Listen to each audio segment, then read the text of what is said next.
Hello everyone, welcome back to Let's Rock. My name is Shivansh Shukla. I am here with the ed part of this running video series.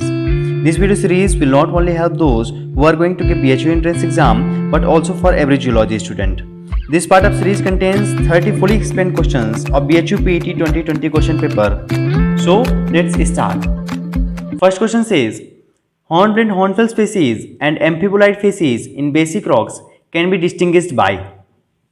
So first of all, what is hornblende facies? Hornblende facies is a contact metamorphic facies. Okay, and amphibolite facies, it is a regional metamorphic facies. You can say amphibolite facies is regional counterpart of hornblende facies. Now, in case of basic rock, we have to differentiate between these two facies. Okay, among these following characters, or you can say points. So first one is texture.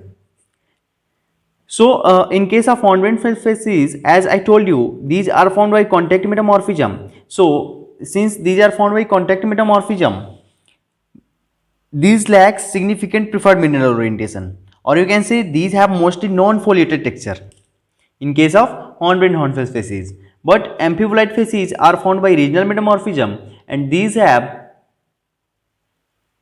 foliated texture. So clearly hornblende hornfels facies are characterized by non-foliated texture, while amphibolite facies is characterized by foliated texture. So we can easily differentiate among these two facies in respect of texture.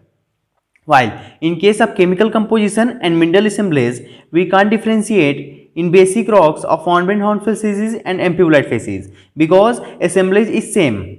In case of hornblende hornfels facies, assemblage is plagioclase plus hornblende along with biotite and quartz, and also in case of amphibolite facies, assemblage of basic rock is hornblende plus plagioclase along with biotite and quartz. So we can't differentiate between these two facies in case of basic rock with respect to chemical composition and mineral assemblage.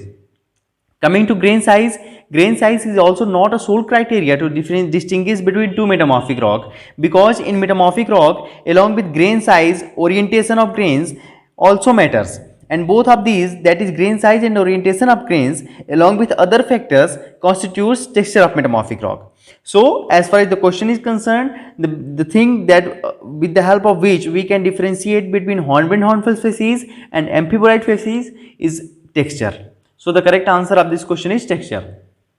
Coming to next question, rolling is a process of sediment transport as. In rolling, the sediments move along at the bottom of air or water flow without losing contact with the bed surface. Now, since in rolling, sediments are moved without losing contact with the bed surface, so it is under bed load transport. Along with rolling, traction is also in under bed load transport. Okay, and suspension transport is under suspension load transport. Colloidal is also a type of suspension load transport in which particles is mostly clay sized.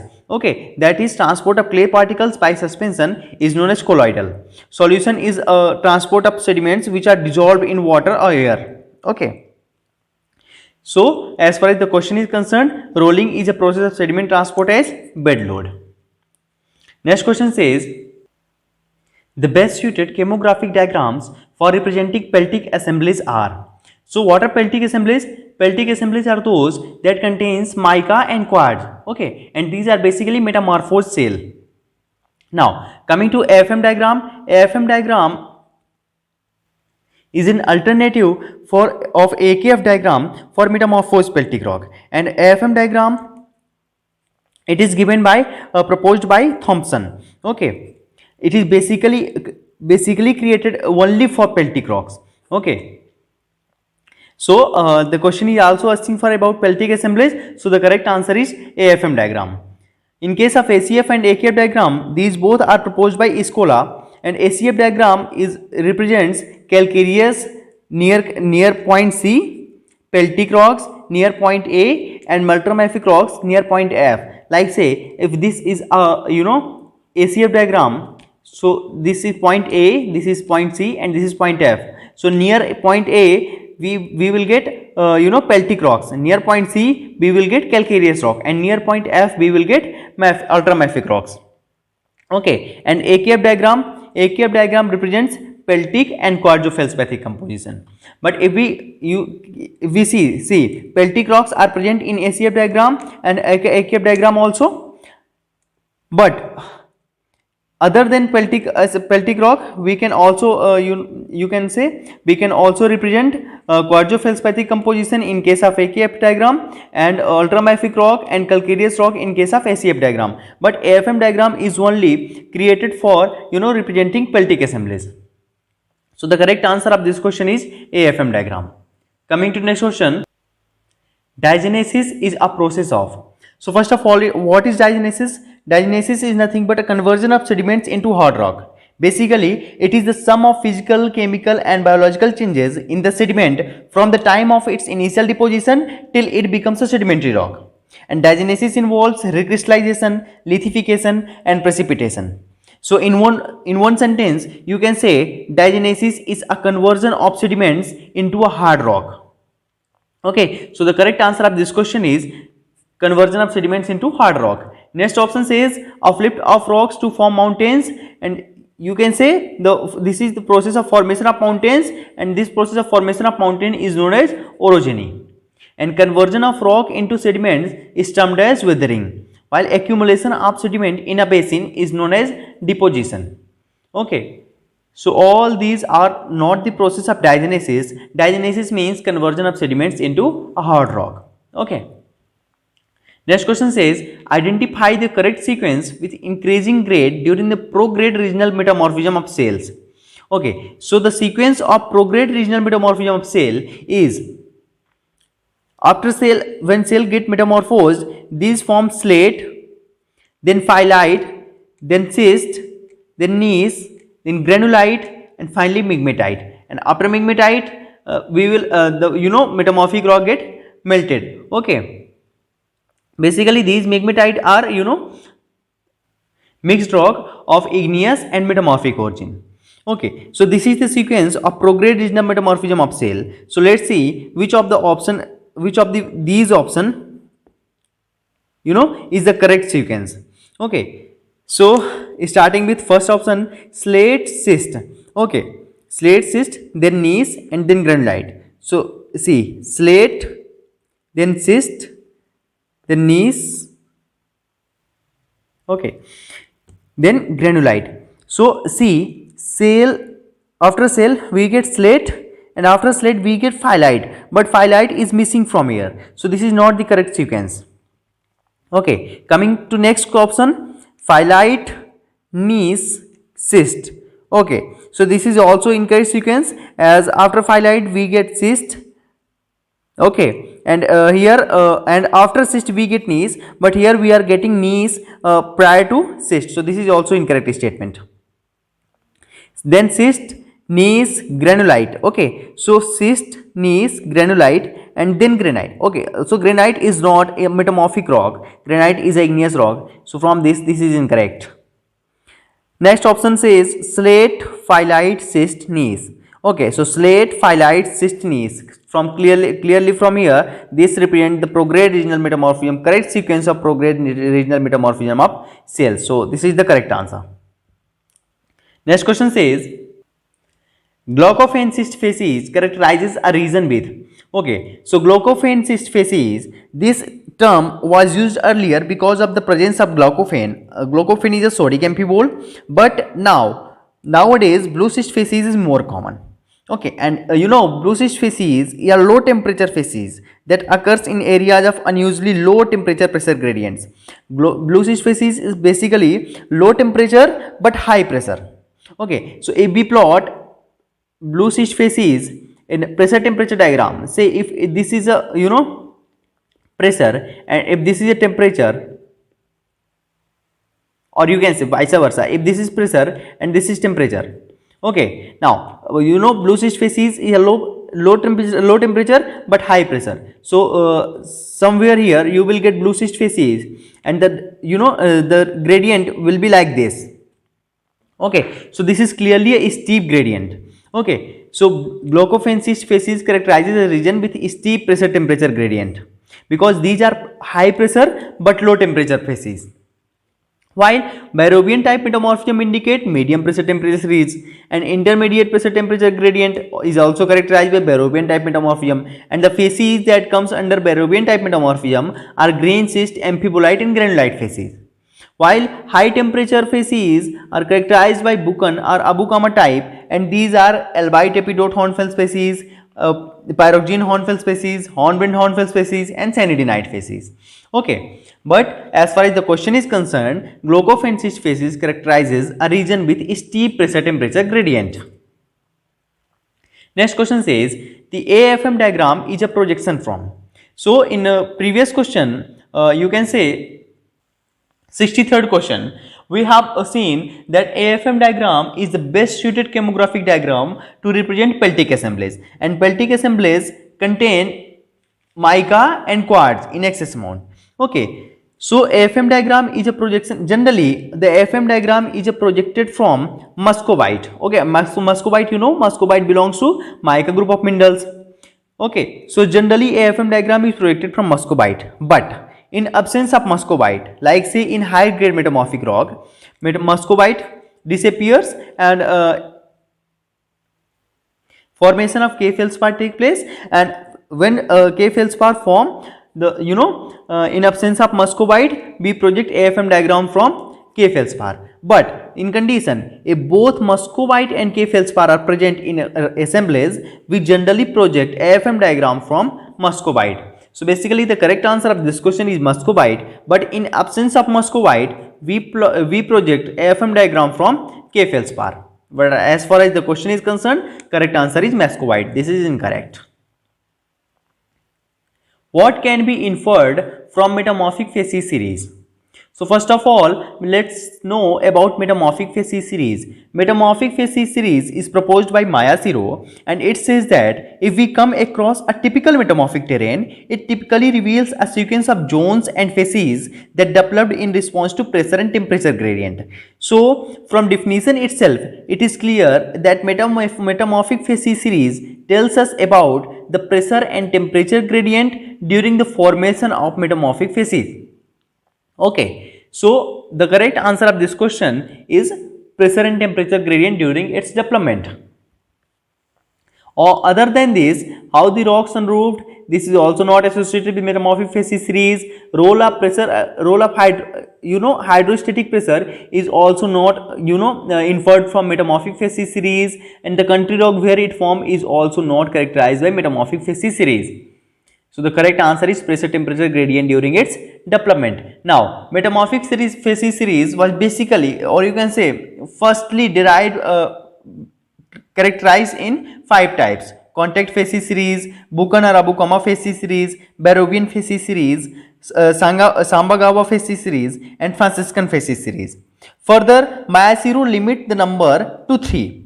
Okay, the 3 metamorphic facies series according to Maya Siro are high pressure temperature series, medium pressure temperature series and low pressure temperature series. Okay, we will discuss about these type in a later question. As far as the question is concerned, the correct answer is pressure temperature gradient during its development. Next question says, choose the incorrect statement from the following. Okay, so we have to choose incorrect statement. First option says copper deposit may be formed by contact metasomatism. Okay, so the term in contact metasomatism is present in all these 4 options. So first we should know about contact metasomatism. Now, contact metasomatism is a process of formation of new mineral by reaction between the contact rock and the escaping high temperature gaseous emanations with other important materials from the magma chamber. Okay, and the ore minerals or deposit that form by the process of contact metasomatism include oxides, and in oxides you will get magnetite, ilmenite, corundum, spinel, etc. In native elements you will get gold, platinum, graphite deposit by contact metasomatism, and in sulfides you will get sulfides of base metals, and base metals include copper, lead, zinc, nickel and aluminum. Okay, so all these deposits can be formed by contact metasomatism. So first option is says copper deposit may be formed by contact metasomatism. So yeah, we will get sulfides of copper. in contact metasomatism. So this is correct statement, and the question is asking about incorrect statement. Next option says graphite deposit may be formed by contact metasomatism. Yes, we will get graphite deposit by the process of contact metasomatism. And the best example of graphite deposit in Odisha by contact metasomatism. Okay. And next one is iron deposit may not be formed by contact metasomatism. So you see in oxides you get magnetite, ilmenite. Magnetite is a ore of iron. So you will also get iron deposit by contact metasomatism, but this option says iron deposit may not form by contact metasomatism. So this is incorrect statement, and as per question asked, this is question asking about incorrect statement. So the correct answer is this, and these all are incorrect because you can say these all are incorrect because these three are correct, and question is asking about incorrect statement. So incorrect statement is this. Lead zinc deposit also found by contact metasomatism. This is also correct statement. So this is correct, this is correct, this is correct. But the question is asking about incorrect statement. So yeah, this is the incorrect statement. So as far as the answer is concerned, the option third is the correct answer of this question. Next question says low pH conditions in sediment pore water favors.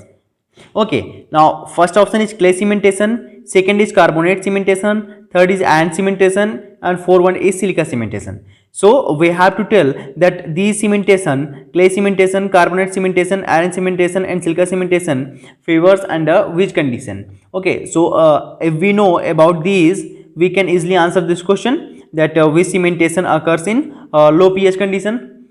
So first one is clay cementation. Okay, clay minerals form as breakdown products of feldspar and other silicate minerals. Now, clay cementation indicate variable environments, like for example, kaolinite.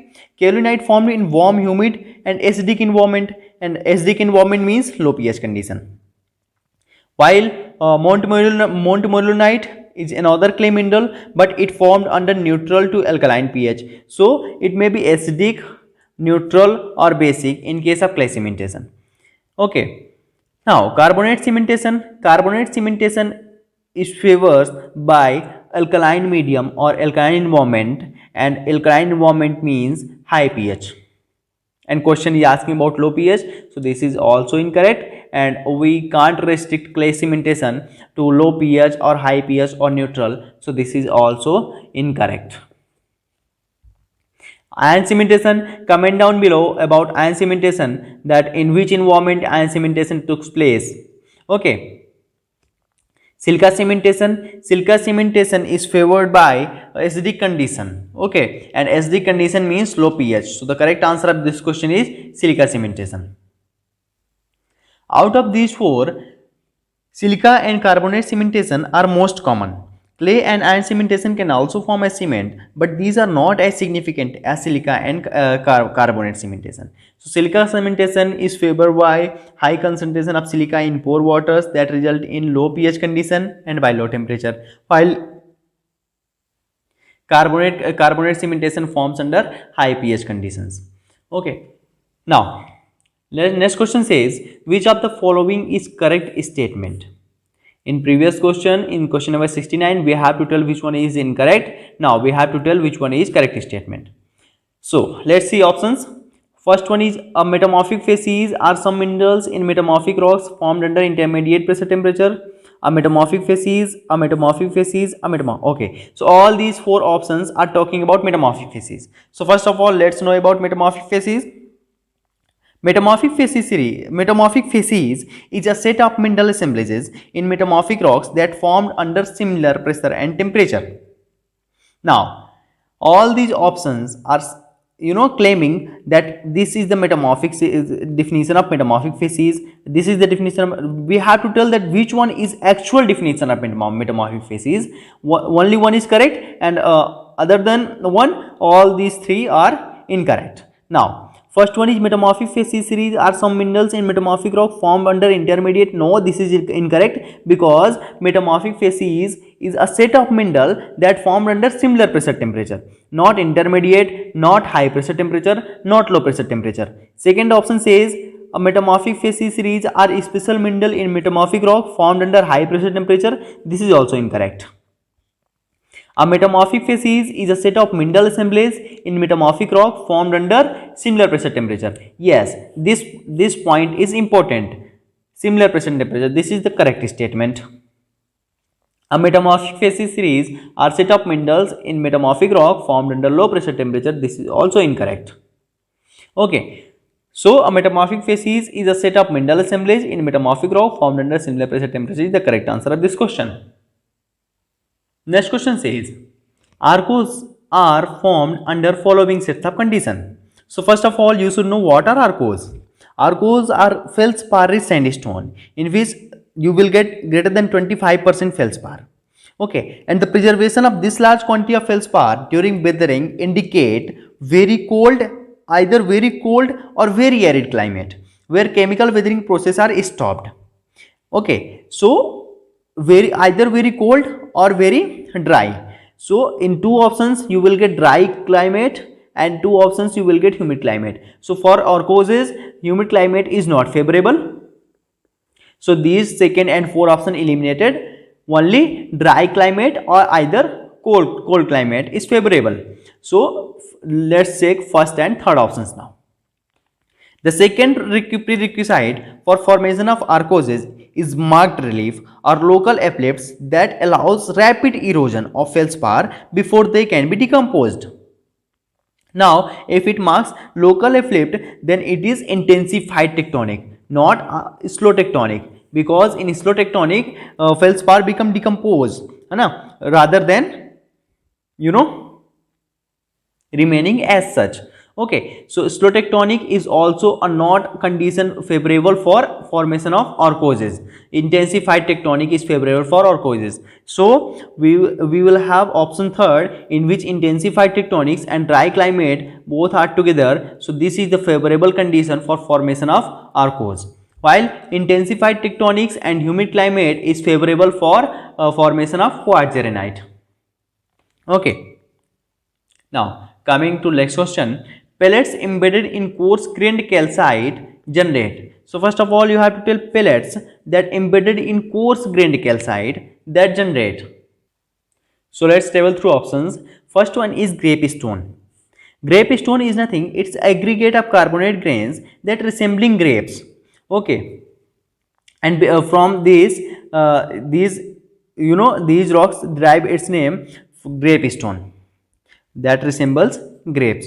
So these are not the correct correct answer that question is asking about. Biolithic texture is found in a biolithite rock, and biolithite is a limestone that is formed by in situ growth of carbonate organisms like reef. Okay, and the texture found in biolithite is biolithic texture. Pellsparite are the pellets that embedded in coarse grained calcite, or you can say sparite. Okay, and if this question were asking about pellets that embedded in fine grained calcite, then the answer would be pelmicrite. Okay, but if pellets embedded in coarse grained calcite, it is termed as pellsparite. Now coming to bound stone is equivalent to biolithite as it is also a reef rock. Okay, and this term belongs to Duhame's classification of limestone. Bound stone clearly refers to those rocks in which original compositions were bound together during deposition. Okay, now bound stone also have three types: baffle stone, bind stone, and frame stone. We will talk about it later. But as far as the question is concerned, the correct answer is pellsparite. So next question says, which variety of clay contains montmorillonite as principal mineral? So bentonite, ball clay, fuller's earth, and fire clay, these all are varieties of clay. Okay, so first one is bentonite. Bentonite mostly contain montmorillonite and a small amount of bedellite. Okay, and question is asking about also montmorillonite. So the correct answer is bentonite.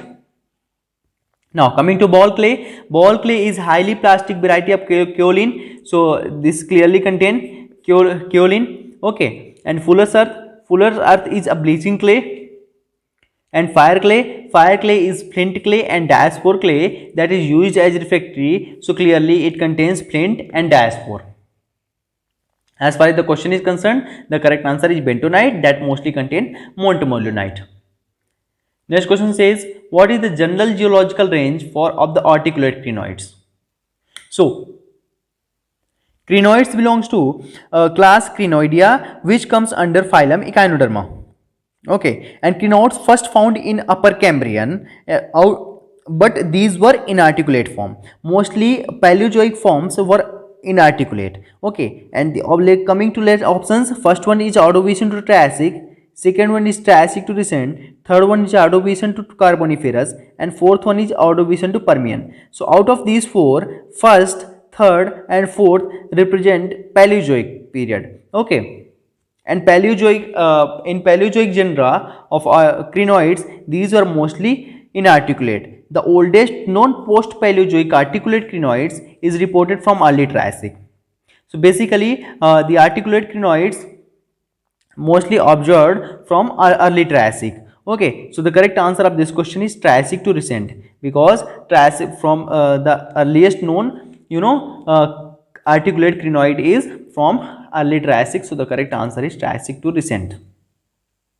If this question were asking about inarticulate crinoids, then the time period would be out of these three.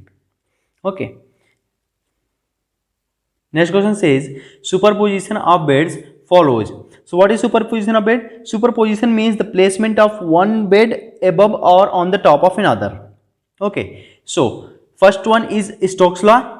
Stokes law describes the rate at which suspended particles settle. So clearly it is for settling velocity. It is to calculate settling velocity of particles. This is not the one in which superposition of bed follows. Darcy's law indicate or describe the flow of a fluid through a porous medium. So this is also not superposition of beds. Walther's law is law of correlation of facies. Okay, and an important law relating to the manner in which a vertical sedimentary sequence of facies develops. And this law implies that a vertical sequence of bed will be product of a series of depositional involvement where there is no break in sedimentary sequence. So superposition of beds may follow Walther's law out of these, because this is most favorable and it is the law of correlation of facies. Basically, so the law of superposition of bed is given by Steno, but in this case, as Stokes law, Darcy law, Walther's law, and law of uniformitarianism, Walther's law is most favorable for the correct answer. So the correct answer of this question is Walther's law. Law of uniformitarianism is given by, or you can say proposed by Charles Lyell, and it is the present is the key to past. This law indicates the present is the key to past. Now, this is also not the correct answer. Coming to next question, the concept of mutation in organic evolution was given by. So there are basically many theories of organic evolution. Out of which the most studies are Lamarckism, Darwinism, and the theory of mutation theory that is proposed by Hugo de Debreis. Okay, so Lamarckism is the theory that is proposed by Lamarck, and it is the first theory of organic evolution. These have also some flaws, but Darwin's theory, or you can say Darwinism, is the most accepted theory of organic evolution, and he is also known as the father of theory of organic evolution.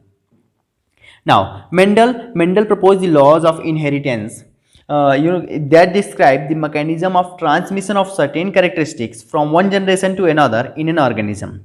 And De Vries used the term mutation, and this you can say this concept was given by Hugo De Vries after Lamarck and Darwin. As I told you, Darwin, another theory of organic evolution after Lamarck, it is the most important and widely accepted theory of organic evolution, which is also known as Darwinism. Okay. So as far as the concept of mutation in organic evolution is concerned, De Vries gave that theory. The correct answer is De Vries. Next question says, in biostratigraphy, a body of strata that contains the maximum abundance of a particular fossil taxon occurring within the stratigraphic range of that taxon is known as. To answer this question, we should know the definition of all these four terms. Okay, if we know definition of all these four terms, we can easily answer this question because this is clearly a definition and we have to find only one term. Okay, so first one is index fossil. Index fossil are those fossil that have short geological range but wide geographical area. So this clearly doesn't signifies this definition. So this is incorrect statement, or you can say incorrect option. Assembly zone is overall association of group of fossils in a rock. Okay. So this is also not a correct answer because question is asking about the maximum abundance of a particular. Next one is Acme zone. Acme zone means peak zone, and peak zone is the maximum abundance of particular fossil taxon occurring within the stratigraphic range of that taxon. And this clearly defines the definition, or you can say the question that is asking. So the question is asking about Acme zone. So the correct answer is Acme zone. Range zone means total time span of a species in the earth. Okay, this is range zone. So this is also not the correct answer. We have got our correct answer, that is Acme zone, which you can say, which means the maximum abundance of particular fossil. Okay, now coming to next question, which of the following period is known as age of fishes? Okay, so you have come across age of mammals, age of reptiles, age of amphibians, and these a period is considered as age of some species or some you can say class if that class or that species is abundant during that period. Like say fishes were abundant during Devonian period, so Devonian is known as age of fishes. While fishes were evolved during Silurian, you can say first fishes and land plants appeared during Silurian. Ordovician is sometimes known as age of graptolites because graptolites were abundant during Ordovician. Though these were formed during Ordovician also, but get their maximum abundance during Ordovician, so it is also sometimes known as age of graptolites. While Carboniferous is known as age of amphibians because during Carboniferous amphibians were abundant, and it is also known as age of coal plants. Okay, so as far as age of fishes is concerned, Devonian period is known as age of fishes and it belongs to Paleozoic.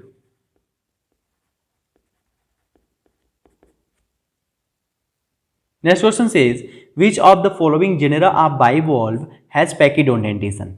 Okay, so these four are genera of bivalve. If we know the dentation of all these four, we can easily answer this question, that which of the following has pachydentation. Okay, so first one is radiolites. Radiolites have you can say pachydentation. Okay, and we were finding about this.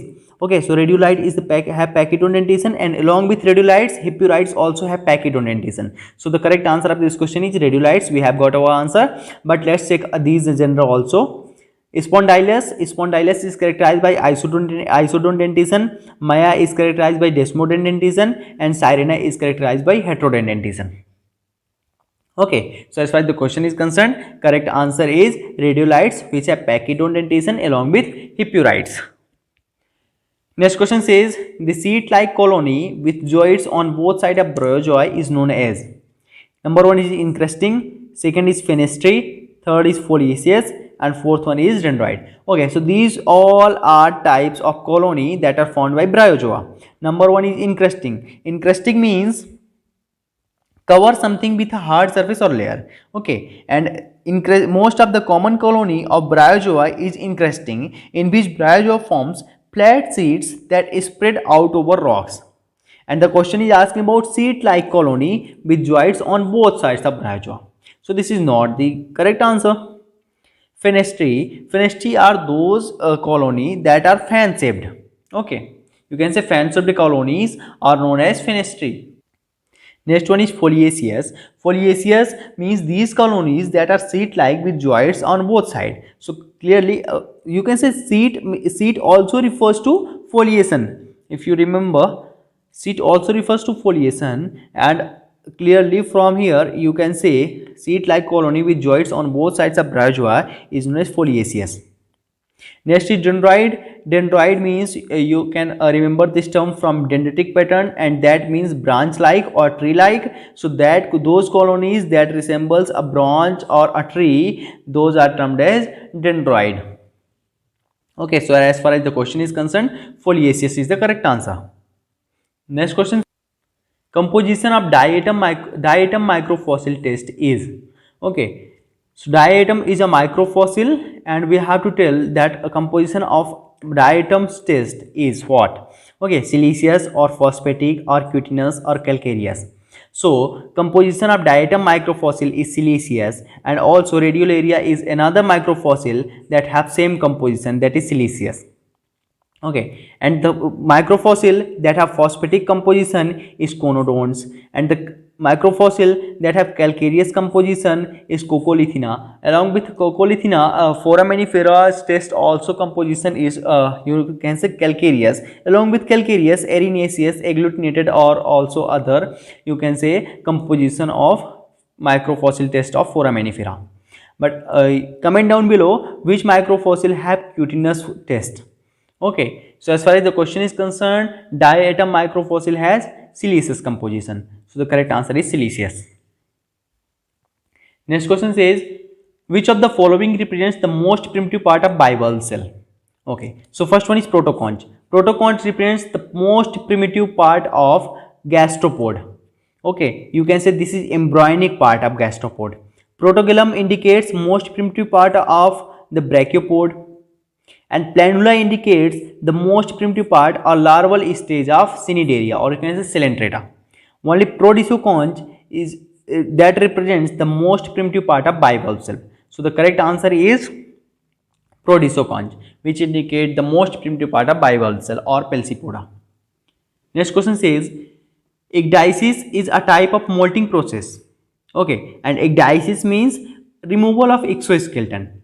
That is common in which of the following groups? So removal of exoskeleton is common in trilobites, which comes under arthropods. So the correct answer of this question is simply trilobites. These all are incorrect, because in all these three phylum, you can say class, ecdysis is not the characteristic property, or you can say ecdysis is not present, or you can say ecdysis doesn't occur in all these three, only it occurs in trilobites.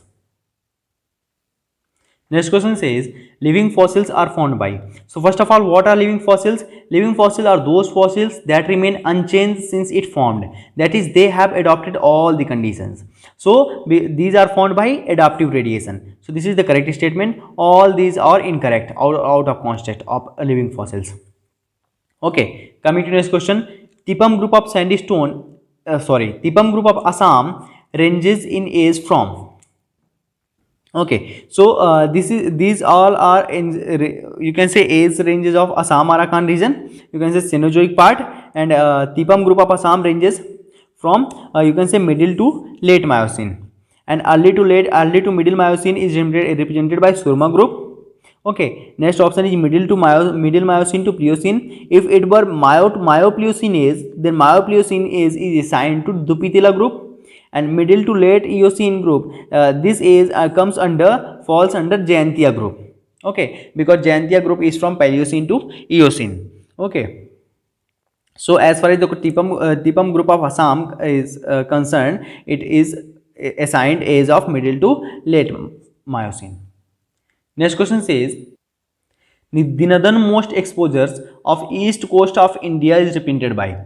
So we have to tell the northernmost exposure. So say if this is east coast of India, say this is not the exact shape of east coast of India, but say if it is a shape of east coast of India, then we have to tell the northernmost part of east coast of India. Okay, now Budawara sandstone, this is in Andhra Pradesh, and Andhra Pradesh is a southern state. So this is clearly not the northernmost exposure of east coast of India. Raghapuram is also in Andhra Pradesh, so it is also this in southern part. Athgar sandstone is in Orissa, and it is clearly in the northern, you can say northernmost exposure of east coast of India. While Sri Perimbudur bed, these are in Tamil Nadu, and these are also in southern part of east coast of India. So these also doesn't indicate the northernmost exposure of east coast of India. While Athgar sandstone is in Odisha, and this indicates the northernmost exposure of east coast of India. So the correct answer is Athgar sandstone. Next question says, which of the following represents a Jurassic formation in Rajasthan? Okay, so these Lati formation Parivar Formation, Habur Formation, and Baisakhi Formation. Parivar Formation and Habur Formation are in some text written as Parihar Formation and Habur Formation. Okay, so do not confuse among these terms. These are similar, almost similar, because in GSI book you will get Parivar Formation and Habur Formation, but in Rabindra Kumar book you will get Parihar Formation and Habur Formation. So I am considering, and as far the question is demanding, I am considering GSI book. Okay, so according to GSI book, the Lathi Formation is assigned age of early to middle Jurassic, while Parivar Formation is assigned Parivar and Habur Formation have assigned age of lower Cretaceous, in which Parivar Formation is overlain by Habur Formation. Both of these have upper Cretaceous age, or lower Cretaceous age. Okay, and Baisakhi Formation is assigned age of upper Jurassic. Okay, so from all these you can say Lathi Formation have you can say early to middle Jurassic. So it is a longer time span in Jurassic as compared to all these. These two belongs to lower Cretaceous, so these are incorrect statement clearly. But Baisakhi Formation is upper Jurassic. So among Lathi Formation and Baisakhi Formation, Lathi Formation is more precise, or you can say more accurate. So the correct answer is Lathi Formation. Next question says, choose the correct combination. Okay, so these are facies series, and these are given by Mayashiro. Mayashiro restricted facies series in 3 have high pressure temperature facies series that are represented by subduction zone metamorphism, and those are blue cyst facies and eclogite facies. So this is saying high pressure temperature series about a green cyst, amphibolite and granulite. This is not the correct combination, because these are, you can say, medium pressure temperature series which are represented by Barrovian zone of metamorphism. See, zeolite, prehnite, pumpelite is common in all these 3. Only the difference is between green cyst, amphibolite, granulite, blue cyst and eclogite, and all these 4. Okay, so green cyst, amphibolite and granulite represent intermediate pressure temperature series. So this is incorrect combination. Medium pressure temperature series, I told you, this is represented by green cyst, amphibolite and granulite, while high pressure temperature series is represented by blue cyst, eclogite. Okay, so both these are incorrect combination. Only low pressure temperature series is indicated by you can say Abukama or Buchan type metamorphism, and these are Elbite epidote hornfels facies, hornbeam hornfels facies, pyroxene hornfels facies, and sandinite facies. These are facies of contact metamorphism. Okay, so this is the correct combination, while these two are incorrect. Next, coming to next question. The mountain ranges that divides the Ganges plain and Deccan plateau is. First one is the Hindu Kush. You can say the Hindu Kush mountain ranges are stretches from central Afghanistan to northern Pakistan to southern Tajikistan. So clearly these are not the mountain ranges that divides Ganges plain and Deccan plateau, because these are in you can say Afghanistan, Pakistan, Tajikistan. Okay, now coming to Satpura range, these are ranges of 7 hills, and it is itself part of Deccan Plateau. So it also does not divide the Ganges plain and Deccan Plateau, because it is itself part of Deccan Plateau. Okay, and Aravalli, coming to Aravalli, these are mountain ranges in the northwestern India, starting near Delhi, passing through Haryana and Rajasthan and ending in Gujarat. So clearly these are also not that mountain ranges that divide the Ganges plain and Deccan Plateau. And Aravallis are Aravallis are the oldest mountain ranges of the India. Okay, and the Vindhyan, these are mountain ranges of west central India, and these divide Ganges plain and Deccan Plateau. So the correct answer of this question is the Vindhyan. That's it for today. Thank you guys for watching this video. If you have not subscribed my channel, please do subscribe, and if you love the content, please like the video and share among your friends.